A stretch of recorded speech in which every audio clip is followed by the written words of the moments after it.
Assalamualaikum warahmatullahi wabarakatuh. Shalom, Om Swastiastu, Namo Buddhaya, salam kebajikan dan salam sejahtera bagi kita semua.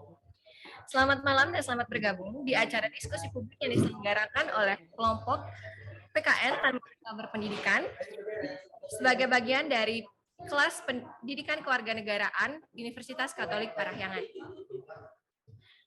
Perkenalkan, nama saya Anggun bersama rekan saya Rehan sebagai Master of Ceremony pada hari ini.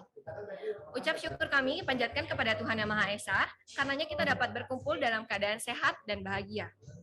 Sebelum kita memulai acara, hendaknya kita berdoa terlebih dahulu. Doa akan dipimpin oleh teman saya Rehan. Kepada Rehan dipersilahkan. Terima kasih, saya izin memimpin doa. Doa akan saya pimpin secara universal. Kepada Tuhan Yang Maha Pengasih, kami ucapkan syukur kepadamu atas hari ini. Kami semua berkumpul di sini hendaknya menyelenggarakan diskusi publik. Kami harap acara ini dapat berjalan dengan lancar dan semua hal yang diberitahu pada hari ini dapat berguna bagi peserta. Dalam namamu kami berdoa. Amin. Tujuan penyelenggaraan kegiatan diskusi publik ini yaitu untuk menciptakan sebuah kesadaran sosial mengenai bahaya dari tindakan pelecehan seksual dan memberikan wadah bagi peserta memberikan pendapat mereka mengenai topik kegiatan tersebut. Baik, sebelum acara dimulai, kita akan mendengarkan penjelasan mengenai diskusi publik pada hari ini yang memiliki tema perguruan tinggi dan sisi gelapnya, pelecehan seksual menjadi budaya, yang akan dijelaskan oleh anggota dari bagian materi, yaitu Stephen Hansel. Kepada Stephen Hansel, dipersilahkan.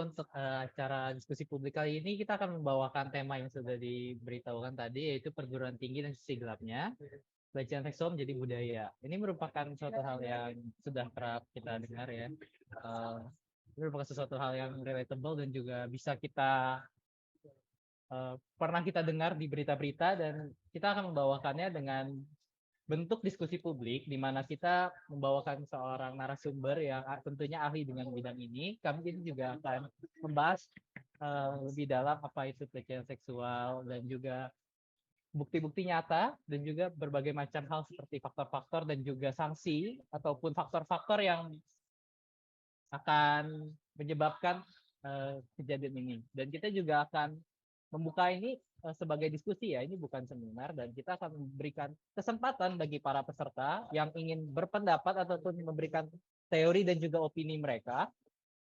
Dengan lapang dada kami akan menerima semuanya dan juga kami akan menjawab ataupun ikut berdiskusi bersama-sama. Jadi bagi para peserta yang ingin on cam ingin on cam ataupun off cam, ingin berbicara bisa mengangkat tangan, nanti akan dipersilakan oleh MC kita dan juga bersama-sama dengan narasumber kita akan berbicara mengenai pelecehan seksual ini.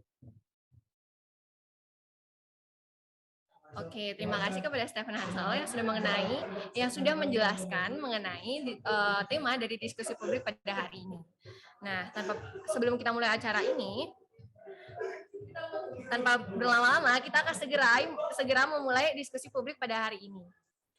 Dengan narasumber kita, Ninengah Budawati yang merupakan Direktur dari LBH Bali atau Lembaga Bantuan Hukum Bali, BCC atau Women Crisis Center, bersama dengan M. Akbar Ramadan yang merupakan mahasiswa FH Unpar. Kepada Ibu Budawati, dipersilahkan. Selamat malam semuanya. Terima kasih sudah memberikan saya kesempatan. Jadi salam sehat selalu dari Bali ya kawan-kawan. Jadi untuk kesempatan ini saya ingin berbagi nanti mungkin terkait dengan, sebenarnya kalau dilihat Kemendikbudristek itu sudah mengeluarkan permen ya yang nomor 30 tahun 2021 tentang pencegahan dan penanganan kekerasan seksual khususnya di perguruan tinggi. Nah, saya mungkin tidak akan banyak membahas terkait dengan teori-teori dan materinya, bahkan juga pasal per pasalnya, karena kita bisa pelajari sebenarnya bersama-sama nanti. Tapi sebelum kemudian saya memaparkan lebih jauh terkait dengan kami sebagai lembaga bantuan hukum yang punya pengalaman begitu setidaknya nanti berbagi, terkait dengan bagaimana penanganan kasus kekerasan seksual khususnya di perguruan tinggi di Bali.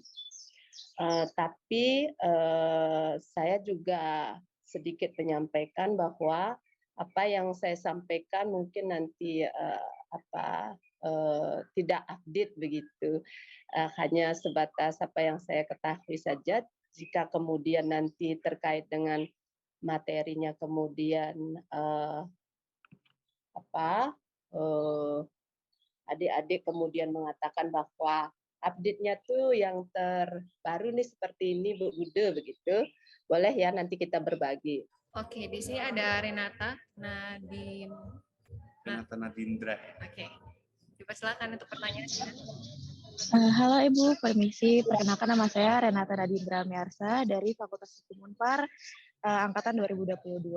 Nah, saya di sini ingin bertanya nih Bu, hingga saat ini kan sedang marak perbincangan maupun perdebatan mengenai pelecehan seksual yang terjadi karena alasan pakaian seorang wanita ya Bu. Nah, saya ingin bertanya, bagaimana pendapat Ibu mengenai perdebatan tersebut gitu Ibu? Terima kasih. Iya, kalian mungkin sudah sering ke Bali ya. Jadi bule telanjang bulat di Pantai Kuta begitu. Kami kemudian berjalan melakukan ritual. Tidak ada yang mesti dipertanyakan kemudian mengusir tamu tersebut tidak sopan atau tidak apa begitu. Jadi konteks kalau kemudian sering sekali memang kita dengar di ranah pada saat HP begitu, sering sekali kemudian kalau tidak didampingi LBH mungkin kemudian banyak pihak penyidik bahkan yang memastikan kemudian melakukan lagi-lagi kemudian melakukan pelecehan secara verbal kepada korban, sudah korban menjadi korban yang tidak disadari atau bahkan disadari oleh aparat penegak hukum sendiri yang mengatakan bahwa kamu yang kemudian mendorong pelaku untuk melakukan kekerasan seksual karena pada saat kejadian itu kamu berrok mini atau bahkan hanya berbikini saja begitu.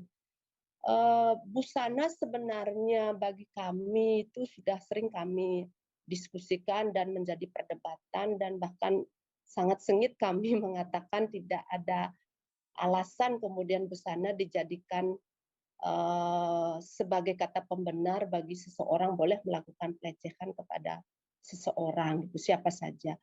Kami sering memperbandingkan seperti ini.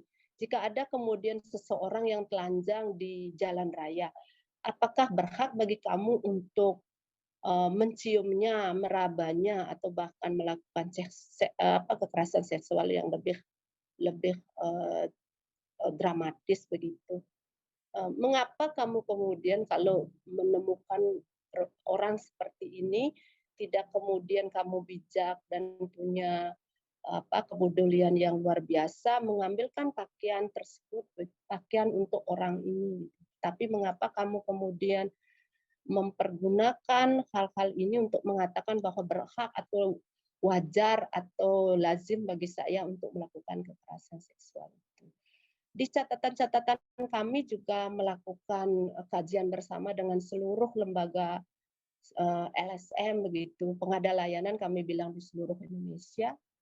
Bahkan yang kemudian menjadi korban tidak semua kemudian korbannya berrok mini atau bagian-bagian tubuh tertentunya terlihat begitu sehingga dianggap sebagai mengundang birahi pelaku.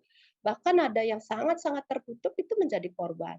Nah, ini kan tidak menjadi apa hal yang benar bahwa busana kemudian menjadi alasan seseorang untuk melakukan pelecehan seksual. Contoh semisalkan kalau kami tadi sudah berikan contohnya ada seorang ibu begitu dilecehkan oleh seorang yang disucikan di Bali, seorang perando, pendeta begitu, itu kejadiannya pada saat mereka melakukan ritual malah. Itu ada istilah di Bali, teman-teman mungkin sudah tahu, ada pengelukatan begitu. Kayak mencari air suci ya, mandi di sungai untuk kemudian pembersihan diri. Itu kejadian pada saat itu, bayangkan. Itu ritual itu di tempat suci itu. Jadi kan dengan berpakaian jelas, pakaiannya pasti bukan pasti lagi, iya faktanya adalah berpakaian sangat lengkap, ke pura begitu, di mana ada alasan kemudian tidak mungkin rasanya. Kalau orang-orang awam bilang tidak mungkin, mustahil dilakukan. Jadi seperti itu. Konteksnya harus dipastikan bahwa busana tidak menjadi alasan. Yang harus digarisbawahi adalah intinya pelaku kekerasan seksual itu adalah tidak punya hati dan punya otak. Kami membilang itu, tegas kami katakan tidak punya hati dan tidak punya otak. Kalau sudah manusia tidak punya hati dan tidak punya otak, apapun itu dilakukan. Itu jawaban dari saya secara pribadi. Terima kasih. Terima kasih banyak Ibu jawabannya. Baik, terima kasih Ibu, dan terima kasih juga Nadine atas pertanyaannya. Sebelumnya, untuk teman-teman yang lain, ada yang ingin bertanya lagi?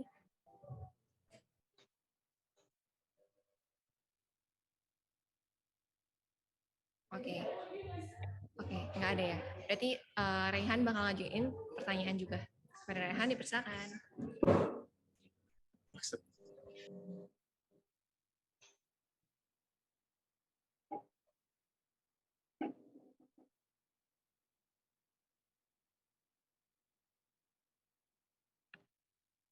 Itu jawaban dari kami. Terima kasih.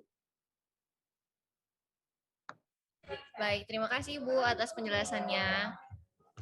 Untuk selanjutnya kita bakal dengerin pemaparan materi dari narasumber kedua kita nih, dari kepada Muhammad Akbar Ramadan, perwakilan dari FH Unpar 2022. Dipersilakan. Baik, terima kasih sebelumnya atas waktunya. Terima kasih sebelumnya kepada Bu Nio Nengah Budawati telah menjelaskan mengenai pemaparan pelecehan seksual, baik terjadi di kampus maupun di luaran kampus. Selanjutnya saya di sini akan bukan menjelaskan lebih tepatnya menjelaskan dan meringkas kembali gitu apa yang telah dijelaskan oleh Bu Nio Nengah Budawati dengan lebih simpel dengan bahasa yang lebih mudah gitu Bu ya. Baik, minta tolong pada PowerPoint-nya sebelumnya.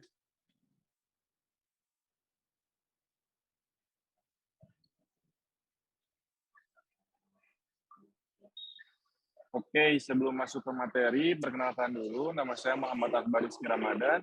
Saya selaku mahasiswa Fakultas Hukum Universitas Katolik Parahyangan yang di sini sebagai narasumber kedua dari tugas kami, yaitu tugas PKN Diskusi Publik. Saya akan melanjutkan tentang bagaimana pelecehan seksual yang terjadi di kampus dan sesuai dengan judul yang kami ambil, yaitu sisi kampus dan gelapnya. Baik, yang pertama itu ada di sini yang sudah dijelaskan oleh Bu Nengah Budawati juga. Jadi kekerasan itu, pelecehan seksual itu bukan hanya seperti pelecehan seksual dalam yang dilakukan dan jelas hanya pelecehan seks saja gitu. Itu juga ada yang merendahkan orang lain dari perbuatan dan perkataan juga itu sudah masuk dalam pelecehan seksual. Oke, aku bantu jawab ya, Ansel, dari sudut pandang aku sebagai mahasiswa. Jadi yang namanya kasus pelecehan seksual itu, aku udah bilang tadi, pasti menyerang psikis seseorang dan membuat seorang trauma. Apalagi kan kita nggak tahu ya, karakter orang beda-beda, apalagi kenanya ke perempuan, yang di mana perempuan kita tahu sendiri punya masalah pribadi, perasaan yang berbeda. Menurut aku, ketika seorang terkena pelecehan seksual, otomatis yang tahu itu cuma diri dia sendiri, dan juga orang yang melakukan, gitu, mau dalam bentuk verbal, fisik, dan juga visual. Tak terasa kami sudah berada di penghujung diskusi kami. Kami berterima kasih kepada seluruh peserta karena telah menyempatkan waktunya untuk dapat hadir di hari ini. Setelah sampai di penghujung acara, kami berharap agar diskusi publik ini dapat memicu terciptanya sebuah kesadaran sosial mengenai bahayanya